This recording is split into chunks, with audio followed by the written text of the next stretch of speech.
पालन पोषण idea video जन्मरू 3 वर्ष पिलांक माँ मानंक पाई।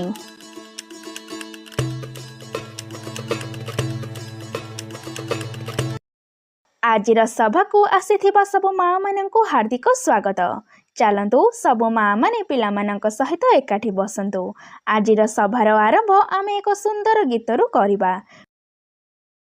एही गीत गाइबा पर्यंत वीडियोटी को एहिठारे पॉज करंतु। चलंतु किछि नुआ सिखिबा। सरकार महिला मानंकु बहुत किछि अधिकार देइछन्ति। चलंतु जानिबा ए अधिकार गुड़िक कौन कौन। समान पारिश्रमिकर अधिकार।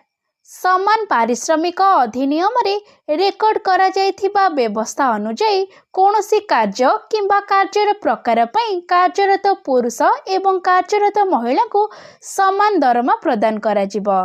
यथा वेतन किंबा दरमा विषय रे नियुक्तिदाता लिंग आधार रे भेदभाव करि परिबे नाही।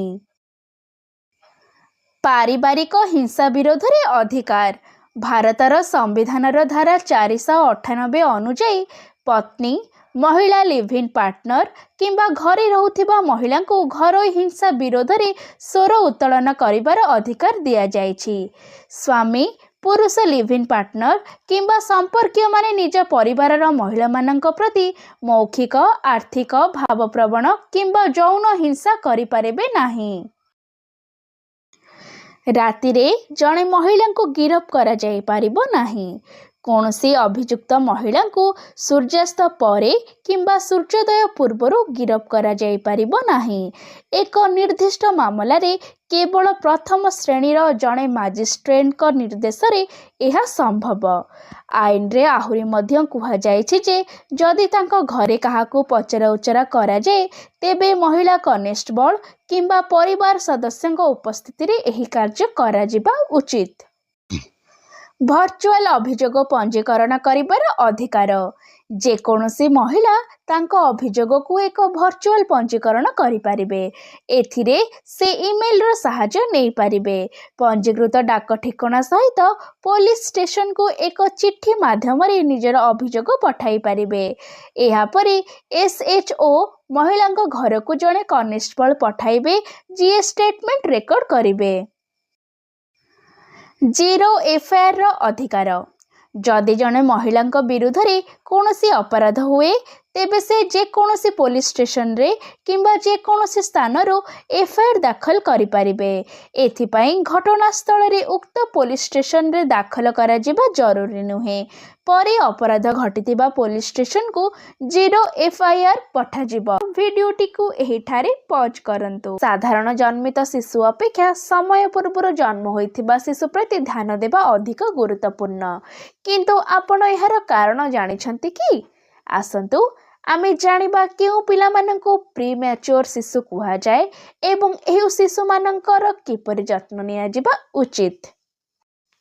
समय पूर्वरु जन्म होइथिबा शिशु बा प्री मैच्योर शिशु काहाकू कहिबा? जेतेबेले 37 सप्ताह रे किंबा पूर्वरु एक शिशु जन्म हुए एहाकू समय पूर्वरु जन्म होइथिबा शिशु बा प्री मैच्योर शिशु कुहा जाए। एथिरे शिशुर समस्त अंग भल भाबरे विकसित होई न थाए। एहा व्यतीत सेमानंकर सुरक्षा प्रणाली मध्ये बहुत दुर्बल होई थाए। समय पूर्वरु जन्म होइथिबा नवजात शिशु मानंकर जत्न नेबारे सामान्य असावधानता मध्ये सेमानंको जीवन पई विपदजनक होई पारे। समय पूर्वरु शिशु जन्म हेबार कारण। शिशु मानंकर समय पूर्वरु जन्मर एक कारण हेउछि गर्भवती महिलांक स्वास्थ्य समस्या जेपरि कि मधुमेह, उच्च रक्तचाप, मूत्रनली संक्रमण इत्यादि। घरे आमे किपरि समय पूर्वरु जन्म होइथिबा शिशु बा प्री मैच्योर शिशुर जत्न नेबा। कोठरीर तापमात्रा। नवजात शिशु मानंकर कोठरीर तापमात्रा प्रति ध्यान देबा जरूरी। शिशुटी अत्यधिक ठंडा किंबा गरम तापमात्रा रे सीधासलख फैन तले किंबा कूलर सामने सोइबा क्षतिकारक होई पारे। समय समय रे शिशु को छाती रे धरी रखिबा मध्ये लाभदायक होई थाए। स्तन्यपान। ଏହି ଶିଶୁମାନଙ୍କର ସ୍ନାୟୁଗୁଡ଼ିକର ବିକାଶ କମ୍ ହୋଇଥାଏ, ତେଣୁ ସେମାନଙ୍କୁ କ୍ଷୀର ଟାଣିବା କଷ୍ଟକର ହୋଇପାରେ। ଏପରି ପରିସ୍ଥିତିରେ ସେମାନଙ୍କୁ ବାରମ୍ବାର କ୍ଷୀର ଦେବା ଏବଂ ଯଦି ଆବଶ୍ୟକ ହୁଏ ଏକ ପାତ୍ରରେ ମାଆର କ୍ଷୀରକୁ ବାହାର କରି ଚାମଚରେ ପିଆଇବା ଜରୁରୀ ଅଟେ। ପିଲାକୁ ଦିନରେ 8ରୁ 10 ଥର କ୍ଷୀର ପିଆନ୍ତୁ। ପ୍ରତ୍ୟେକ 4 ଘଣ୍ଟା ବ୍ୟବଧାନରେ ଶିଶୁକୁ କ୍ଷୀର ପିଆନ୍ତୁ। ଶିଶୁଟି ଯେପରି ଯେପରି ବଡ଼ ହୋଇଥାଏ ତା ସହିତ ତାର ଶୋଷିବା ଏବଂ ଗିଳିବାର ସମନ୍ୱୟ ଉନ୍ନତ ହୁଏ। ପଜ୍ କରନ୍ତୁ। ଘରକୁ ଯାଇ ପିଲାଙ୍କ ଦ୍ୱାରା କରାନ୍ତୁ। ଚାଲନ୍ତୁ ସବୁ ମାଆ ମାନେ ପିଲାମାନଙ୍କ ସହିତ ଏକାଠି ବସନ୍ତୁ, ଏହି ଖେଳଗୁଡ଼ିକୁ ଦେଖନ୍ତୁ ଏବଂ ବୁଝନ୍ତୁ। ଦେଖାଯାଇଥିବା ଗତିବିଧି ଗୁଡ଼ିକରେ ପିଲା ଶରୀରର ଅଙ୍ଗଗୁଡ଼ିକର ନାମ ତଥା ସେଗୁଡ଼ିକର କାର୍ଯ୍ୟଗୁଡ଼ିକୁ ଚିହ୍ନିବା ବିଷୟରେ ଶିଖିଥାଏ। ମାଆ ପିଲାର କାନ, ନାକ ଏବଂ ମୁହଁ ଉପରେ ଆଙ୍ଗୁଠି ରଖି ସେଗୁଡ଼ିକର ନାମ କୁହନ୍ତୁ। ମାଆ ପିଲାକୁ ତାର କାନ, ନାକ ଏବଂ ମୁହଁ କେଉଁଠି ଅଛି ଏହା ପଚାରନ୍ତୁ। ପିଲା ନିଜ ହାତରେ ଦେଖାଇବ।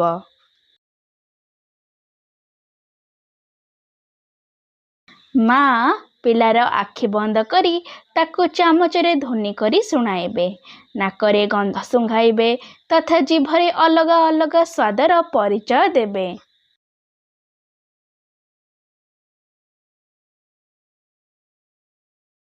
ମାଆ ପିଲାର ଆଖି ବନ୍ଦ କରି ତାକୁ ଜଣାଶୁଣା 1ରୁ 2ଟି ଧ୍ୱନି ଶୁଣାଇବେ। ନାକରେ ଗନ୍ଧ ଶୁଙ୍ଘାଇବେ ତଥା ଜିଭରେ ସ୍ୱାଦ ଚଖାଇବେ ଏବଂ ପ୍ରତ୍ୟେକର ନାମ ପଚାରିବେ।